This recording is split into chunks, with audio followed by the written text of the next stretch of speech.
ఒక పాటను ఎలా పాడాలి అంటే, పాటను పాటగా పాడాలి తప్ప పాట పాడొద్దు. పాటను పాటగా పాడాలి. అంటే ఉదాహరణ చెప్తాను. ఒక శృంగారం అనేది రియల్‌గా చేస్తారు చూసినావా? దాన్ని చేసి మనకు అశ్లీల వీడియోలలో అప్‌లోడ్ చేస్తారు. అంటే అందులో ఏం లేదు. రియల్‌గా శృంగారం చేయడాన్నే ఒక కెమెరా పెట్టి పెడితే అందులో రికార్డ్ అయిద్ది. దాన్ని అశ్లీల వెబ్‌సైట్‌లలో అప్‌లోడ్ చేస్తారు. వాళ్ళు చేసేది ఏముండదు.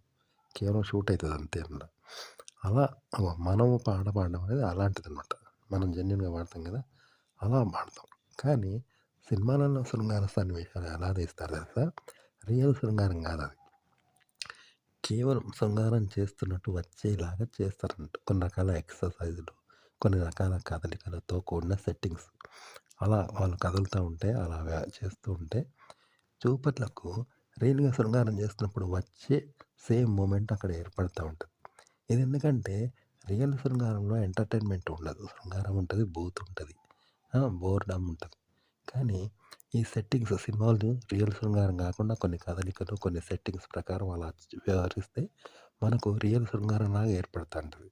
తప్ప అది రియల్ శృంగారం చేయరు వాళ్ళలా. అలా భ్రమ అలా మన మూమెంట్ వచ్చేలాగా అలా కదలికలుంటాయనమాట. ఇదెందుకు చేస్తారంటే చూపర్లకు గ్లామర్‌గా ఉంటది, ఇంట్రెస్టింగ్‌గా ఉంటది, ఎంటర్‌టైన్‌మెంట్ ఉంటది, అందంగా ఉంటది. వికారం ఉండదు, బోర్ ఉండదనమాట. ఇగో పాట కూడా ఇంతే. రియల్‌గా పాడొద్దు. రియల్‌గా పాడకుండా పాటను పాటగా పాడండి. పాట వచ్చేలాగా పాడండి. అంతే తప్ప పాటను రియల్‌గా మాత్రం పాడకండి. పాటను పాటగా పాడాలి. పాట పాడకూడదు. పాటను పాటగా పాడాలి. అంటే ఉదాహరణ చెప్తాను.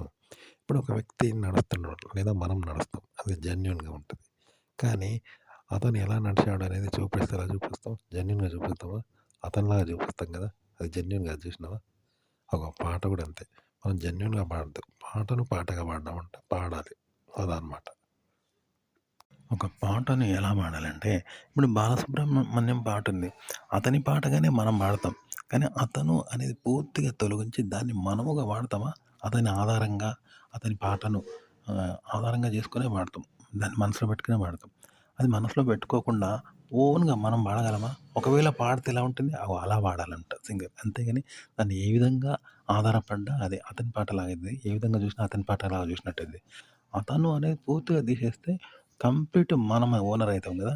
మనం ఓనర్‌గా పాడాలి. అంటే దాన్ని కాపీ చేయొద్దు, ఆధారపడొద్దు, ఊహించుకోవద్దు. ఏ విధంగా దాన్ని కాపీ చేయొద్దనమాట. అనుకరించొద్దు. కంప్లీట్ మనం సృష్టించాలిప్పుడు. దాన్ని అతను సృష్టించేది మళ్ళీ మనం రీమేక్ జేయాలి. ఎక్కడ ఆధారపడకుండా జేయాలి. చేస్తే ఎలా ఉంటదో అలా పాడాలి పాట. అంటే బాలసుబ్రహ్మణ్యం పాటను ఎక్కడ మనం ఆయనదిగా వాడకుండా ఓన్‌గా మనం పాడాలంటే అది ఎలా ఉంటదంటే, కళ్ళకు గంతలు కట్టుకొని మనం ఒక కొత్త వీధికి తీసుకెళ్లారు. తీసుకెళ్తే అక్కడ షాపింగ్ చేయగలమా? పరిగెత్తగలమా? నడవగలమా? పోగలమా? పోలేం గదా! ఎందుకంటే తెలియదు గాబట్టి. పైగా కనిపించదు గాబట్టి చేయలేము. అంటే కళ్ళు కనిపించవు. కళ్ళు కనిపించవు అంటే మనం గూడా ఎక్స్‌పీరియన్స్ ఉండదు. ఎందుకంటే కళ్ళ ద్వారానే మనకొక ఐడియా వస్తది. ఇప్పుడు కళ్ళు కనిపిస్తలేవు. కళ్ళతో చూడని ప్రదేశం కాబట్టి మనం గూడా ఏం చేయలేం. అంటే పాట గూడా అంతే అన్నమాట. కళ్ళు పని చేయకుండా గుడ్డిగా ఒక చీకట్లో పోతే మనము, మన కళ్ళు 2 పని చేయవు గదా! అట్లంటాం. మనము వాడొద్దు. మన గొంతు మనము. ఏది పాడొద్దు. పాట గూడా వాళ్ళని అనుకరించొద్దు. మనము అనుకరించొద్దు. మరెట్లా పాడాలి అంటే చీకటికి చీకట్లో చీకటి ఉంటది తప్ప వెలుగుండదు గదా! అంతే గదా! మరెట్లా తెలుస్తది? ఆ! మనం గుడ్డిగా ఏదో మనం అనేది యూజ్ జేసుకుంటాం. మనల్ని గూడా ఉపయోగించొద్దు. అప్పుడెలా ఉంటదంటే కేవలం గుడ్డిగా పోతాం గదా! అదొక పిచ్చిగుంటది. వెర్రిగుంటది. పిచ్చిగా. అర్థం లేనిదిగా ఉంటది. అది గూడా ప్లాన్డ్ లేనిగా ఎటు పడితే అటు పోతాం. దెబ్బలు తాకిచ్చుకుంటాం. అంతే తప్ప నిజంగానైతే కళ్ళు చూస్తూ పోం గదా! పాట అలా పాడాలి. అట్లుంటదన్నమాట పాట.